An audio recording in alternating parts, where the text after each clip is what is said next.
Debbie Wasserman Schultz and Muslim IT tech used voice changer to make Sinister call. Debbie Wasserman Schultz has gone into hiding ever since her good buddy Imran Awan, who worked as her IT tech, was put under arrest. Her friends report that she is barely functioning right now, but we've uncovered more evidence which points to her guilt in nefarious dealings surrounding Hillary Clinton in the 2016 election. It all goes back to Debbie and Imran using a voice changer to place phone calls. Who they called and what they said will blow your mind.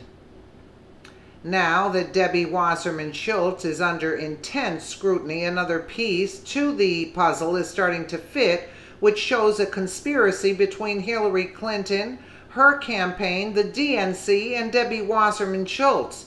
Everyone remembers back in July 2016 when evidence came to light proving that the DNC had been suppressing Bernie Sanders from getting the nomination. Now we have Debbie Wasserman Schultz using a voice changer device to call attorneys who were investigating the DNC in the 2016 election. The suit, based on documents released by hacker Guccifer 2.0, claims that the DNC colluded with Secretary Hillary Clinton's campaign to perpetuate a fraud on the public, reported Zero Hedge. Attorney Elizabeth Lee Beck's office revealed a call in May 2017 from an individual who was apparently using a robotic and genderless voice-changing device, sniffing around with questions about the DNC lawsuit filed over cheating in the 2016 election. It turned out to be none other than Debbie Wasserman Schultz. Defense counsel: today an individual called our law office from this number, see attached photo.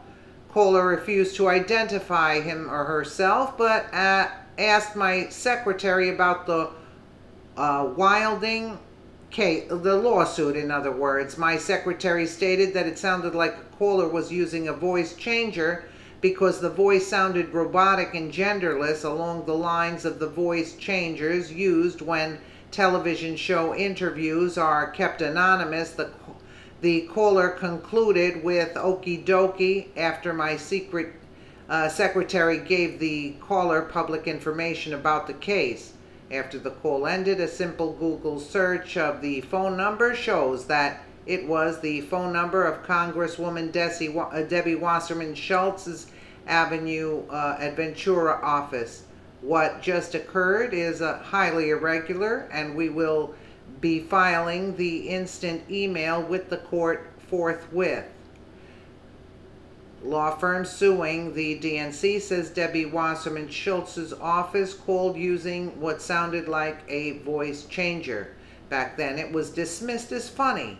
Now, with all the new evidence in the arrest of Imran Awan, it's worth noting that the Florida Congresswoman was doing something far more sinister than pranking a law office.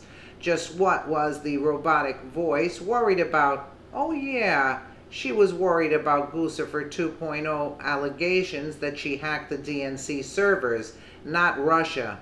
The fraud this law firm was suing over was the lie the DNC told to Americans. Russia hacked the DNC and Russia was helping Donald Trump get elected.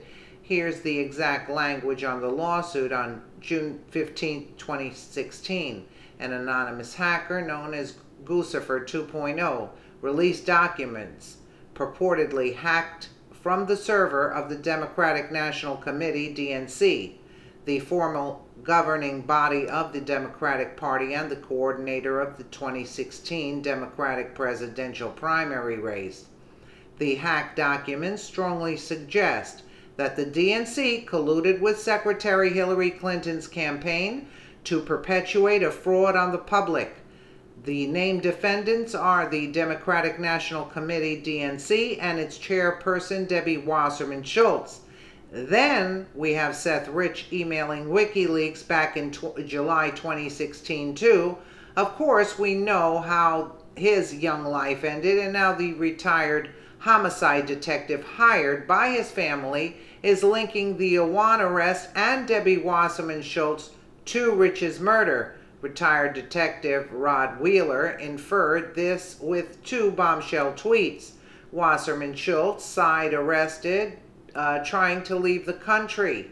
Wasserman Schultz, aide arrested trying to leave the country. Follow the arrest of Awan closely. Connect the dots to other cases. Hint, hint, just the beginning. Stay tuned.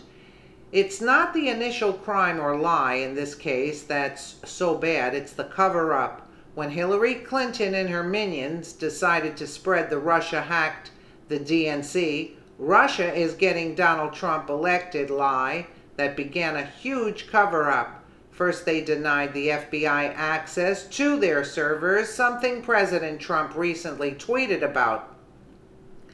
Then we have Seth Rich emailing WikiLeaks, and how much he knew, we do not know, but he was murdered.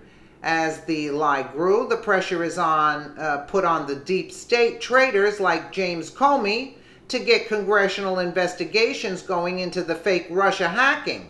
Comey gets fired, but he leaks his memos, quote, to the New York Times, which turns up the heat and gets his good friend, Robert Mueller, appointed as a special prosecutor to investigate Donald Trump with a fine-tooth comb. We have Jeff Sessions having to recuse himself because he shook hands with a Russian ambassador. Then there's the setup of Donald Trump Jr. by a Russian operative, and the list goes on. The end game is getting Donald Trump impeached. That's their end game, yeah. Mueller's authority as a special prosecutor is vast. If he can fabricate dealings with Russia, the Democrats will start impeachment for real. But what if it's discovered that the hacking was not done by the Russians? Then this house of cards built by Hillary Clinton comes tumbling down. Game over. Debbie Wasserman Schultz could end this now, but she would go to prison. However, she is one who can tie Hillary Clinton, the DNC, and the Awan brothers together in their plot to overthrow a sitting president of the United States. So that's what all you guys were commenting about, that, you know, it's very easy, maybe somebody disappears, has an unfortunate suicide attempt. I'm laughing, but it's no joke, actually. This is very serious stuff. And that's why she probably did, because she's saying, I want to know what they have on me exactly. Let us know what you think in the comments below, and thank you so much for watching.